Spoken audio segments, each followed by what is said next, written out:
بسم اللہ الرحمن الرحیم۔ السلام علیکم ورحمۃ اللہ وبرکاتہ۔ سیرت النبی صلی اللہ علیہ وآلہ وسلم، قسط نمبر 5۔ مشرکین مکہ کے معبود ان باطلہ آپ صلی اللہ علیہ وآلہ وسلم کی ولادت مبارکہ کے وقت عربیوں اور خصوصاً مشرکین مکہ میں جن بتوں کو بہت اہم جانا جاتا تھا ان کی تفصیل درج ذیل ہے۔ حبل، یہ مشرکین مکہ کے سب سے اہم ترین بتوں میں سے ایک تھا۔ دراصل یہ اہل شام کا دیوتا تھا، بعال تھا، جس کے معنی طاقتور کے ہیں اور جسے عربیوں نے حبل کا نام دیا۔ یہ بت قریش مکہ کو انسانی مورت کی شکل میں ملا جو سرخ عقیق سے تراشا ہوا تھا۔ اس کا دایاں ہاتھ ٹوٹا ہوا تھا۔ قریش مکہ نے وہ سونے کا بنوا کر لگا دیا۔ حبل خاص خانہ کعبہ کی چھت پر نصب تھا۔ مشرکین مکہ جنگوں میں اسی حبل کا نام لے کر نعرے لگاتے تھے۔ فتح مکہ کے موقع پر حضرت علی رضی اللہ تعالی عنہ نے اسے پاش کیا۔ عزا مکہ سے چند میل دور وادی نخلہ میں ککر کے ایک درخت کے نیچے عزا کا تھان تھا، جہاں عزا کا بت نصب تھا، جبکہ خانہ کعبہ میں بھی عزا کا بت رکھا ہوا تھا جسے فتح مکہ کے وقت توڑا گیا، جبکہ وادی نخلہ میں عزا کے اصل بت کو توڑنے کے لیے حضرت خالد بن ولید رضی اللہ تعالی عنہ کو بھیجا گیا۔ عزا کا بت مشرکین مکہ کے نزدیک سب سے عظیم ترین بت تھا۔ لات، یہ طیف میں اس جگہ نصب تھا جہاں آج کل مسجد طیف کا بایاں مینار ہے۔ لات کے معنی ہیں ستو گھولنے والا۔ دراصل یہ ایک شخص تھا جو حاجیوں کو ستو گھول کر پلایا کرتا تھا۔ بعد میں عمر بن لہی کے ایما پر اس کا بت بنا کر اس کی پوجا کی جانے لگی۔ قریش رات سونے سے پہلے عزا اور لات کی پوجا پاٹ کرتے تھے اور قسم بھی انہی بتوں کی کھایا کرتے تھے۔ منات، یہ عرب کا سب سے قدیم ترین بت تھا جو مکہ اور مدینہ کے بیچ میں مشلل کے علاقے میں قدید کے مقام پر سمندر کے قریب نصب تھا۔ منات کی پوجا کا آغاز بھی عمر بن لہی نے کیا۔ قبل اوس و خزرج جب حج کر کے واپس مدینہ کو روانہ ہوتے تو منات کے بت کے پاس ہی احرام اتارا کرتے، جبکہ بنو ازد اور بنو غسان تو باقاعدہ اسی بت کا حج بھی کرتے تھے۔ اہل مدینہ کے نزدیک حج کی تکمیل تب تک نہ ہوتی تھی جب تک منات کی پوجا نہ کی جائے۔ اس بت کو بھی نبی کریم صلی اللہ علیہ وآلہ وسلم کے حکم پر فتح مکہ کے لیے جاتے ہوئے حضرت علی رضی اللہ تعالی عنہ نے منہدم کر دیا۔ اصاف و نائلہ، یہ انسانی شکل کے بت تھے۔ دراصل ایک مرد اصاف اور عورت نائلہ کعبہ میں زنا کے مرتکب ہوئے، اور جب لوگوں نے آ کر دیکھا تو وہ پتھر بن چکے تھے۔ اہل مکہ نے انہیں عبرت کے لیے صفا اور مروہ پر رکھ دیا تھا، مگر انہیں بھی عمر بن لہی حرم کعبہ میں لے آیا اور زمزم کے پاس رکھ دیا۔ لوگ ان کا طواف بھی کرتے اور قربانیاں بھی کرتے تھے۔ سوآ، یہ ان 5 بتوں میں شامل تھا جن کو قوم نوح پوجا کرتی تھی اور جنہیں عمر بن لہی شام سے لایا تھا۔ باقی 4 بتوں میں نصر، ود، یعوق اور یغوث شامل ہیں۔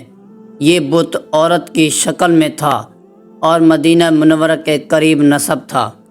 نصر، یہ بت یمن میں حمیر کے علاقے میں نصب تھا۔ یہ گدھے کی شکل میں تھا۔ اہل حمیر تب تک اس کی پوجا کرتے رہے جب تک انہوں نے یہودی مذہب اختیار نہ کر لیا۔ یعوق کے معنی مصیبت روکنے والا ہے۔ گھوڑے کی شکل والا یہ بت عمرو بن لئی شام سے لایا تھا اور اسے بنو ہمدان و خولان کے حوالے کیا تھا، جو اسے اپنے ساتھ یمن لے گئے اور اسے صنعا سے کچھ فاصلے پر ارحب کے مقام پر نصب کر کے اس کی پوجا شروع کر دی۔ یغوث یہ بت بھی یمن کے ایک علاقہ عقمہ میں نصب تھا۔ یہ شیر کی شکل کا بت تھا۔ یغوث کے معنی فریاد کو پہنچانے والا ہے۔ ود یہ بت دومتا الجندل کے مقام پر نصب تھا اور بنو کلب اس کو پوجا کرتے تھے، جبکہ قریش مکہ بھی اس کی عظمت کے قائل تھے اور اس کو پوجتے تھے۔ ان کے علاوہ عائم الزیزان، اکیسر الجسد، ذو الخلاصہ، ذو الشری اور ذو الکفین بھی عربوں کے اہم بتوں میں شامل ہے، جبکہ غیر اہم بتوں کی ایک کثیر تعداد ان کے علاوہ ہے۔ اہل مکہ کے عقائد اور شرکیہ اعمال در حقیقت مشرکین مکہ و عرب ان بتوں کو معبود حقیقی نہیں مانتے تھے، بلکہ وہ اللہ کو ہی واحد معبود حقیقی مانتے تھے۔ وہ ان بتوں کو اللہ کی بارگاہ میں اپنا سفارشی تصور کرتے تھے اور وہ ان بتوں کی تعظیم و عبادت اس اعتقاد کے ساتھ کرتے تھے کہ ان کو اللہ سے قریب کر دیں گے۔ دوسرا، وہ تصور کرتے تھے کہ ان بتوں کو خدائی صفات میں سے قوتیں اور طاقتیں حاصل ہیں، لیکن بہرحال حقیقی رازق و مالک وہ اللہ کو ہی مانتے تھے۔ دراصل مشرک ہوتا ہی وہی ہے جو اللہ کو مان کر پھر اس کی ذات، صفات یا عبادات میں کسی اور کو شریک کرے۔